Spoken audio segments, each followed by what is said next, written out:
Hello student, KJ knowledge hub के YouTube channel पर आपका स्वागत है। तो आइए आज हम लोग देखते हैं रसायन विज्ञान class 11th chapter 1 some basic concept of chemistry के भाग केमिस्ट्री के पार्ट 8 यानी भाग 8 में ग्राम एटॉमिक मास के बारे में। जब परमाणु द्रव्यमान को ग्राम में व्यक्त किया जाता है तो उसको ग्राम परमाणु द्रव्यमान कहते हैं। When the atomic mass of an atom of an element, किसी तत्व के परमाणु के परमाणविक द्रव्यमान को जब ग्राम में व्यक्त किया जाता है, represent in gram, it is called gram atomic mass, तो इसे ग्राम परमाणु द्रव्यमान कहा जाता है। मॉलिक्यूलर मास या molar mass, the sum of atomic mass of the atom present in a molecule is called molecular mass. अगर कोई कंपाउंड है, कोई मॉलिक्यूल है, तो उसमें उपस्थित जितने भी तत्व के परमाणु हैं उनका जो परमाणविक द्रव्यमान होगा उसको मॉलिक्यूलर मास कहेंगे। जैसे सोडियम क्लोराइड को लेते हैं NaCl, तो सोडियम का 23 होता है एटॉमिक मास और क्लोरीन का कितना होता है 35.5। तो मोलर मास कितना हो जाएगा NaCl का 58.5 ग्राम। ये हमारा मोलर मास होगा। इस तरह हम मोलर मास को निकालते हैं। अगर कार्बोहाइड्रेट का दे रहा है C6H12O6 का मोलर मास निकालिए या मॉलिक्यूलर मास निकालिए, तो क्या होगा? कार्बन 6 है, कार्बन का परमाणु द्रव्यमान कितना होता है 12, तो 12 गुने 6 प्लस हाइड्रोजन के 12 परमाणु हैं, हाइड्रोजन का द्रव्यमान कितना होता है 1, तो 1 गुने 12 प्लस ऑक्सीजन का कितना होता है एटॉमिक मास 16, तो 16 गुने 6। अब जोड़ देते हैं इस सबको, तो 12 छक 72 जोड़ 12 16 छक 96 बराबर हो जाएगा 6 2 8 2 10 9 1 10 7 17 1 18 180 ग्राम। इस प्रकार हम मोलर मास या मॉलिक्यूलर मास को ज्ञात कर सकते हैं। अब हम लोग आगे देखते हैं मॉलिक्यूलर वॉल्यूम। हम इसको मिटाते हैं, इसके आगे हम लोग देखेंगे मॉलिक्यूलर वॉल्यूम।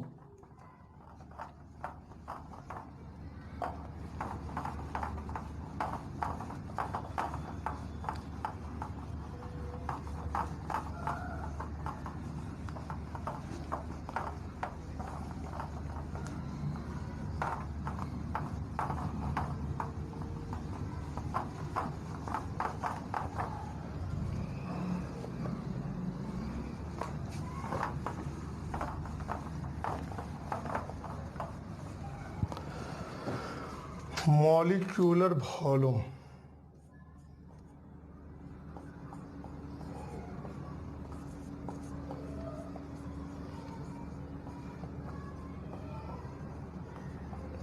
यानी आणविक आयतन।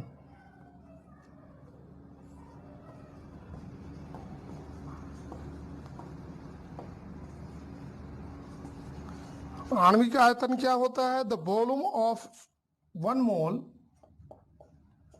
The volume of 1 mole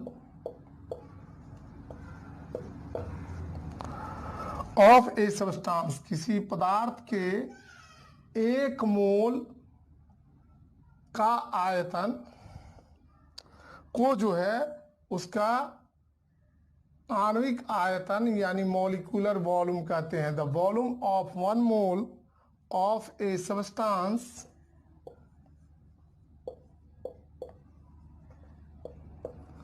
is called molecular volume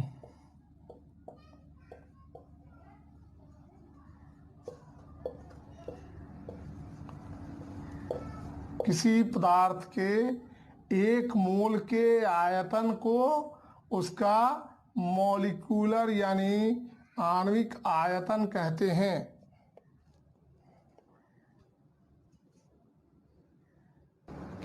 इसे मोलर वॉल्यूम के नाम से मोलर वॉल्यूम भी कहा जाता है। यानी मॉलिक्यूलर वॉल्यूम या मोलर वॉल्यूम इक्वल होता है मोलर मास बटे डेंसिटी। अगर द्रव्यमान में उसके घनत्व से भाग दे दिया जाए तो हमको मॉलिक्यूलर वॉल्यूम पता चल जाता है। अब आगे देखते हैं मोल नंबर।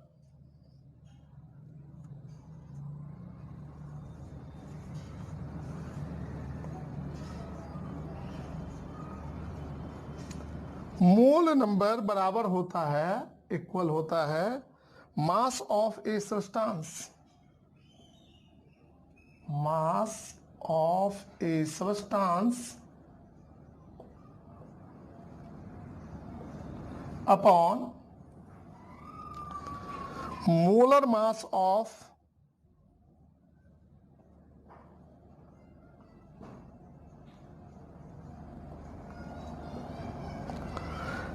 an element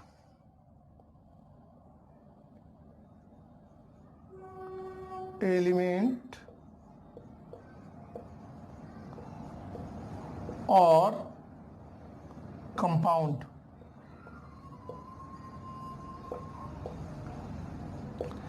अगर हमको मोल संख्या निकालना है तो जो पदार्थ का द्रव्यमान है, मान लिया जाए 10 ग्राम है, 20 ग्राम है, 50 ग्राम है, उसमें अगर उस तत्व के द्रव्यमान से आणविक द्रव्यमान से भाग दे दिया जाए या यौगिक के आणविक द्रव्यमान से भाग दे दिया जाए तो हमको मोल संख्या ज्ञात हो जाती है। मोल नंबर इक्वल हम ये भी लिख सकते हैं number of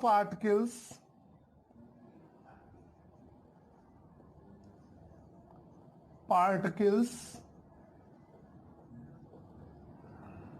upon Avogadro number.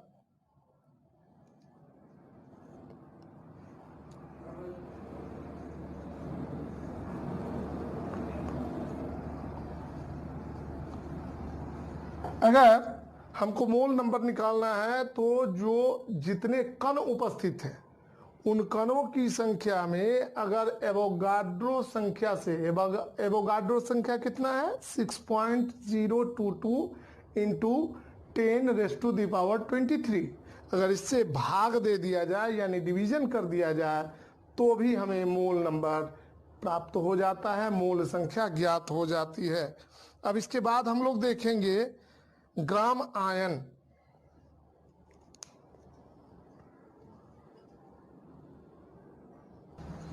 अब देखते हैं ग्राम आयन।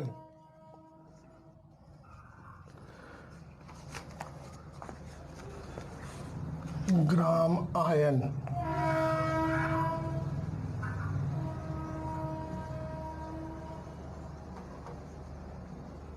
हिंदी में भी इसको ग्राम आयन ही कहेंगे। आयन का मतलब आप लोग जानते हैं, द्रुत आवेश युक्त परमाणुओं के समूह को आयन कहते हैं। आयन दो प्रकार के होते हैं, धन आयन और ऋण आयन। जब कोई तत्व का परमाणु इलेक्ट्रॉन त्यागता है तो उस स्थिति में उस पर धन आयन बनता है यानी पॉजिटिव चार्ज बनता है, प्लस का चार्ज आता है। जब इलेक्ट्रॉन टेक ऑफ करता है, गेन करता है, तो उसके ऊपर माइनस चार्ज आ जाता है जिसको ऋण आयन कहते हैं। Gram ion when the mass of an ion, when the mass of an ion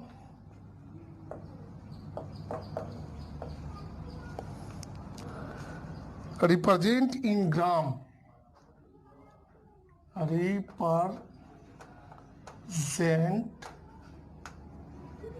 in gram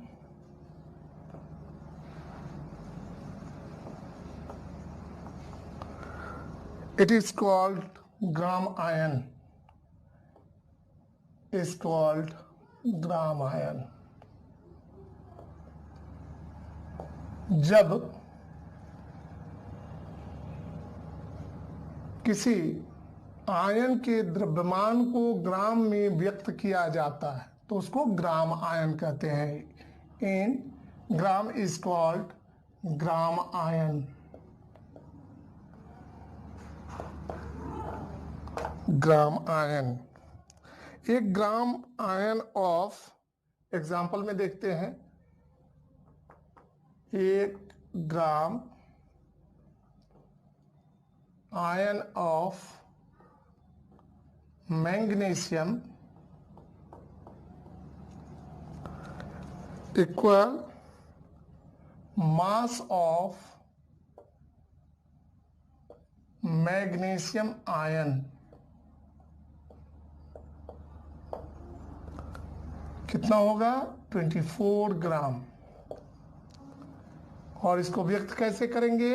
चूंकि मैग्नीशियम 2 इलेक्ट्रॉन का त्याग करता है तो इसके ऊपर आप देखिएगा हमेशा 2 गो प्लस चार्ज होता है। इसका जो द्रव्यमान है वह 24 ग्राम होता है। फॉर्मूला वेट, फॉर्मूला यानी सूत्र द्रव्यमान, फॉर्मूला वेट यानी सूत्र द्रव्यमान।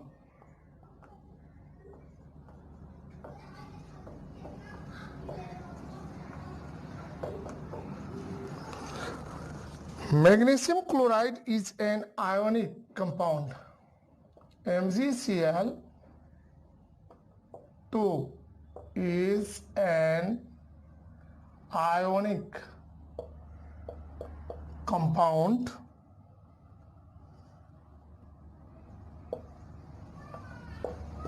मैग्नीशियम क्लोराइड क्या है? एक आयनिक यौगिक है।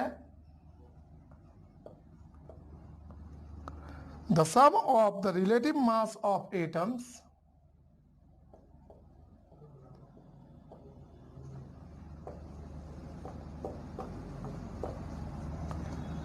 or relative mass of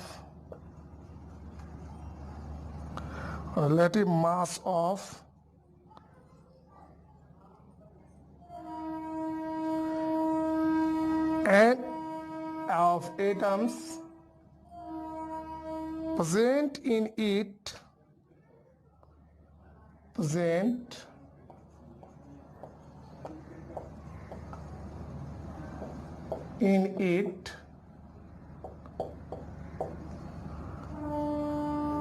it is called formula weight.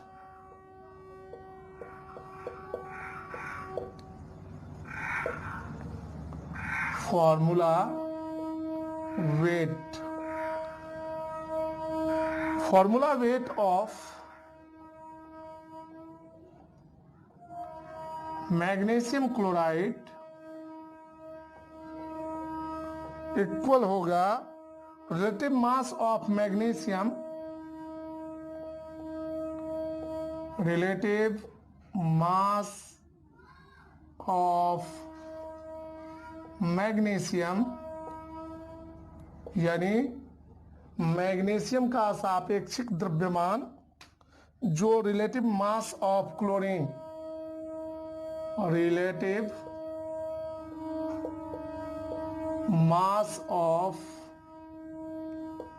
Chlorine equal हो जाएगा। मैग्नीशियम का रिलेटिव मास होता है 24 ग्राम और जोड़ क्लोरीन के 2 परमाणु हैं तो एक परमाणु का होता है 35.5, तो 35 दूनी 70 1 71 AMU इक्वल हो जाएगा 4 1 5 7 2 9 95 AMU atomic mass unit.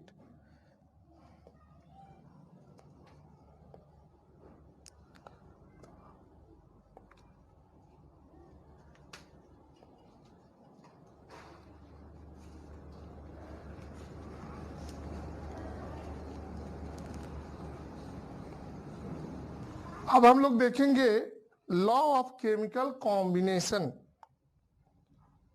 Law of chemical, रासायनिक संयोग के नियम, केमिकल कॉम्बिनेशन।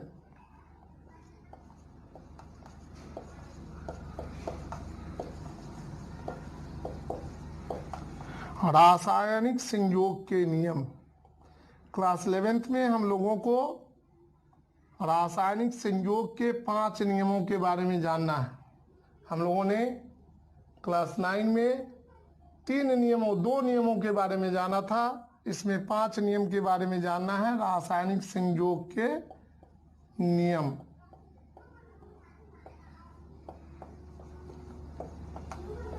इसको बताने के पहले हम इसको सिर्फ मिटा देते हैं।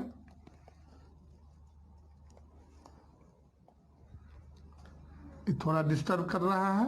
95 AMU हम यही लिख देते हैं।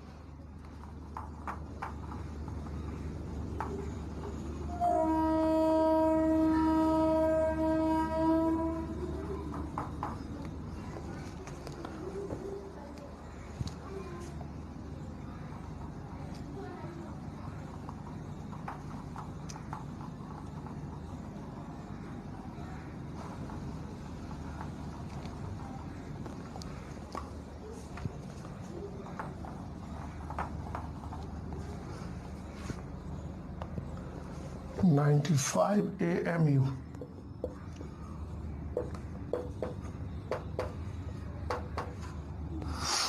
रासायनिक संयोग के नियम। Chemistry is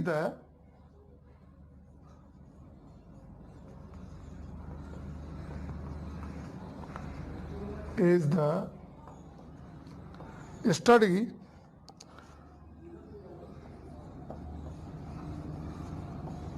of the chains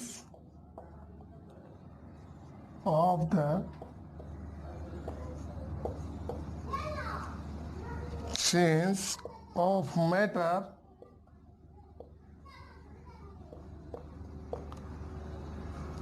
from one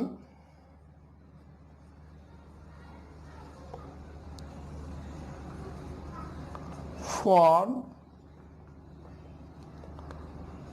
to the other. These chains often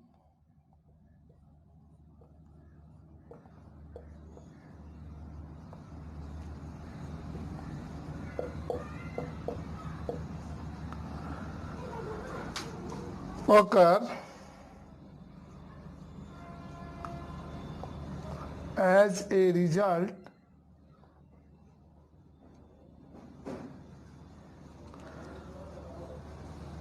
of the combination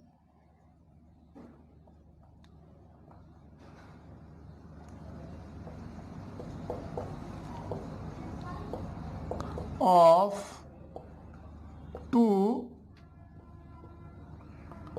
different types of matter.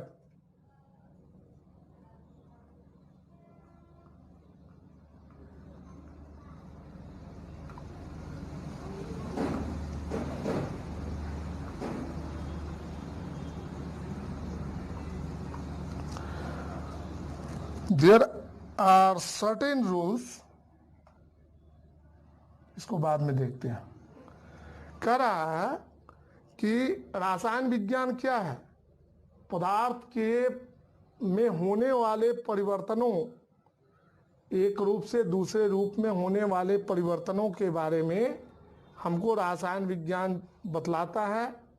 और ऐसा इसलिए होता है कि 2 या 2 से अधिक पदार्थ आपस में संयोग करते हैं केमिकली और रासायनिक दृष्टिकोण से।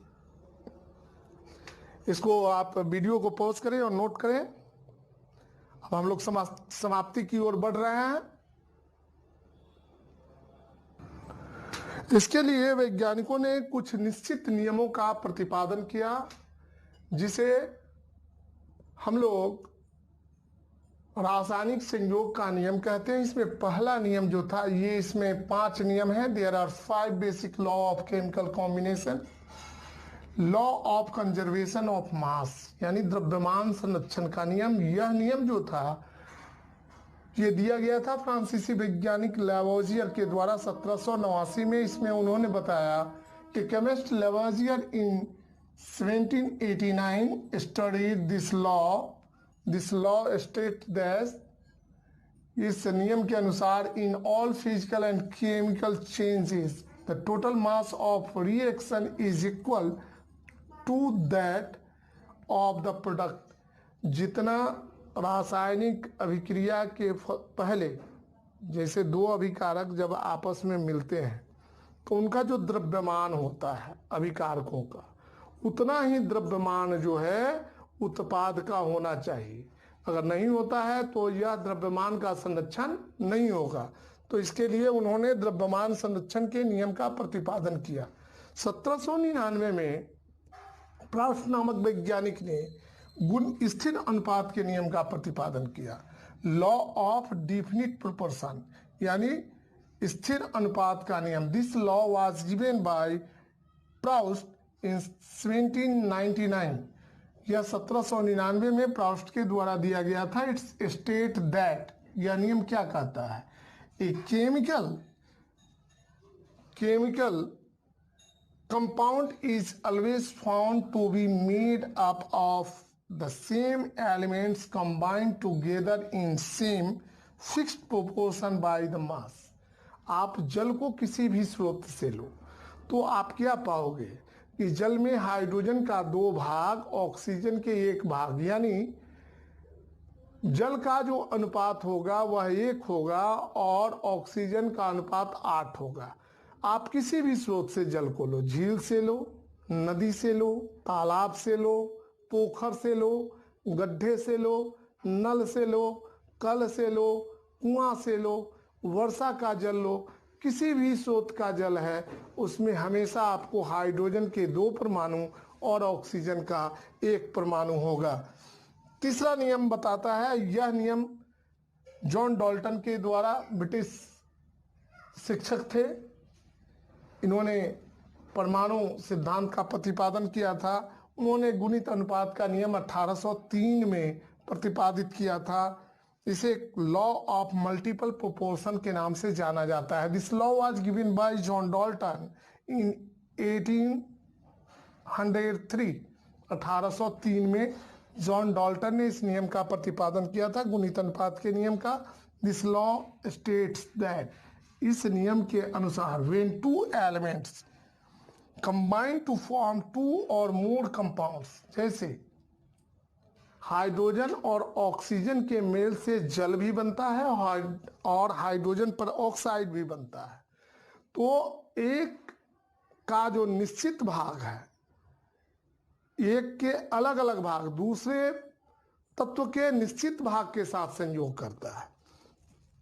To form 2 or more compounds, then the different masses of one element, पहले का अलग अलग द्रव्यमान, which combine with a fixed mass of the another, जो दूसरा है उसके निश्चित द्रव्यमान के साथ संयोजित होता है, संयोग करता है। bear a simple ratio to another, और वह जो होता है एक समान अनुपात में होता है, और इस प्रकार कंपाउंड की रचना होती है। तो हाइड्रोजन और ऑक्सीजन के मेल से जल भी बनता है, हाइड्रोजन परऑक्साइड भी बनता है।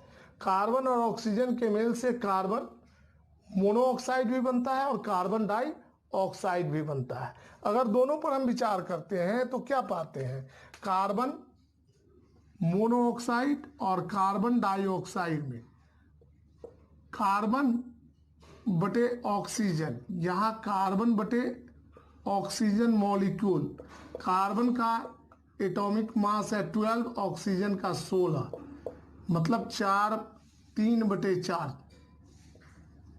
यानी इसका रेशियो क्या है 3:4। अब यहाँ देखते हैं, कार्बन का 12, ऑक्सीजन का 16 दूनी 32 बराबर 4 तिहाई 12, 4 8 32, 3:4 8। तो देखिए कार्बन का निश्चित भाग है 3-3 है, लेकिन ऑक्सीजन का जो भाग है वह अनुपात बदल रहा है, पहले में 4 है, दूसरे में 8 है। और अब 2 नियम और बचे हुए हैं, गै-लुसाक का नियम और एवोगाड्रो का नियम, उसको देखेंगे हम लोग।